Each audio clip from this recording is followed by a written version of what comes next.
انسان کے نیک اعمال ہی اس کے بہترین ساتھی ہیں۔ اپنے دل سے بدگمانی کو دور کرو۔ اپنے نفس کی دیوار گرانے کے بعد ہی آب حیات تک پہنچ سکو گے۔ جس سے اللہ ناراض ہوتا ہے اسے دعا کی توفیق نہیں ملتی۔ دنیا سے جنگ کرنے کے بجائے اپنے نفس کو ہی قتل کر ڈالو۔ ایمان اور توکل اختیار کرو، شیطان تم پر غالب نہیں ہوگا۔ برا دوست سانپ ہے، خبردار اس سے دور رہ تاکہ وہ بری عادات کا زہر تجھ میں نہ ڈال دے۔ شیطان دنیا کے بدلے عقل اور ایمان چھین لیتا ہے۔ عاشق ہو اور پھر وہ محبوب کے ذکر سے توبہ کرے، یہ ناممکن بات ہے۔ جو عقل سلیم رکھتا ہے وہ خلوت اختیار کرتا ہے، کیونکہ تنہائی میں قلب کی صفائی ہوتی ہے۔ انسان کو اپنے عیبوں پر نظر رکھنی چاہیے، ورنہ اس کی نیکیوں کو نظر بد لگ جائے گی۔ جو لوگ عقل مند ہیں وہ مذاق کی بات میں سے بھی نصیحت کو حاصل کر لیتے ہیں۔ تقدیر اسے کہتے ہیں جو انسان کو کھینچ کر وہاں لے جائے جہاں وہ جانا نہ چاہتا ہو۔ منافق کی ہمدردی دشمن کی تلوار سے زیادہ خطرناک ہوتی ہے۔ ہم ایسے منافق لوگ ہیں کہ کسی کی تکلیف کو اس کے گناہوں کی سزا سمجھتے ہیں اور اپنی تکلیف کو آزمائش۔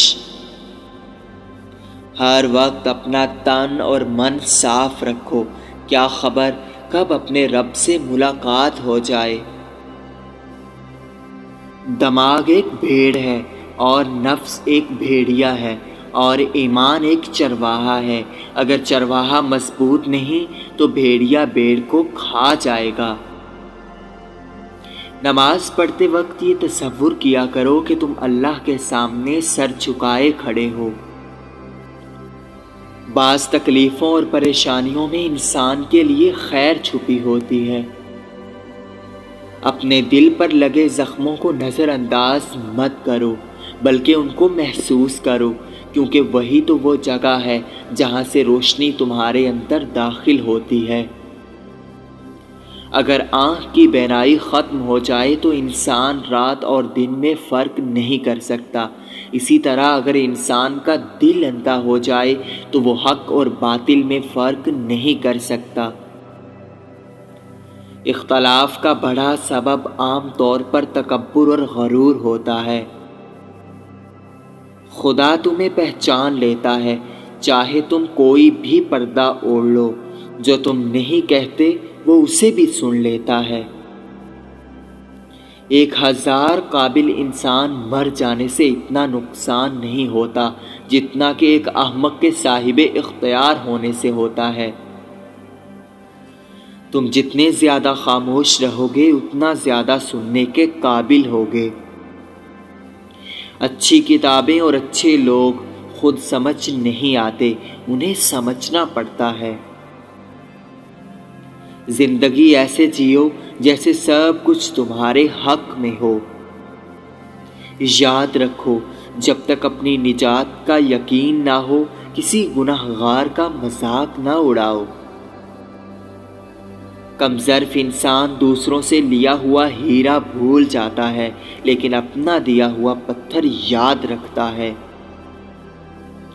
بیدار کر دینے والا غم غافل کر دینے والی خوشی سے بہتر ہے۔ 3 قسم کے لوگوں کو مسکرا کر دیکھا جائے تو رزق میں اضافہ ہو جاتا ہے: والدین، استاد اور بزرگ۔ جسمانی بیماری یا مالی نقصان سے پریشان نہ ہو، یہ ایک قسم کا صدقہ ہے جو بڑی مصیبتوں کو ٹال دیتا ہے۔ محبت اور غصے میں اصل حقیقت نظر نہیں آتی۔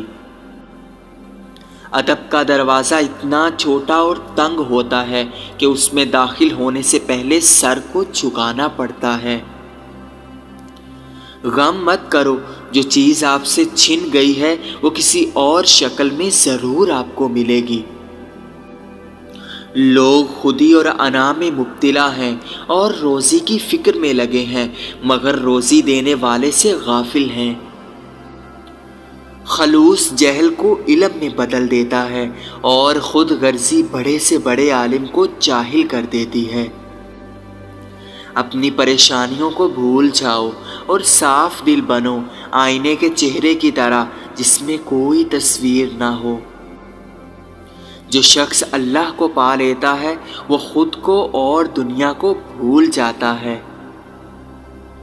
انسان کا دل اور نظر قابو میں نہ ہو تو وسوسے پیدا ہوتے ہیں۔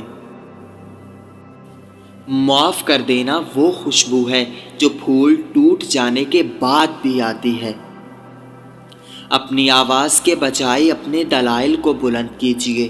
پھول بادل کے گرجنے سے نہیں، برسنے سے اگتے ہیں۔ اتنا جھوٹ مت بولو کہ تمہارے سچ سے بھی اعتبار اٹھ جائے۔ درد دنیا کی دولت سے بہتر ہے تاکہ تو تنہائی میں اللہ کو پکارے۔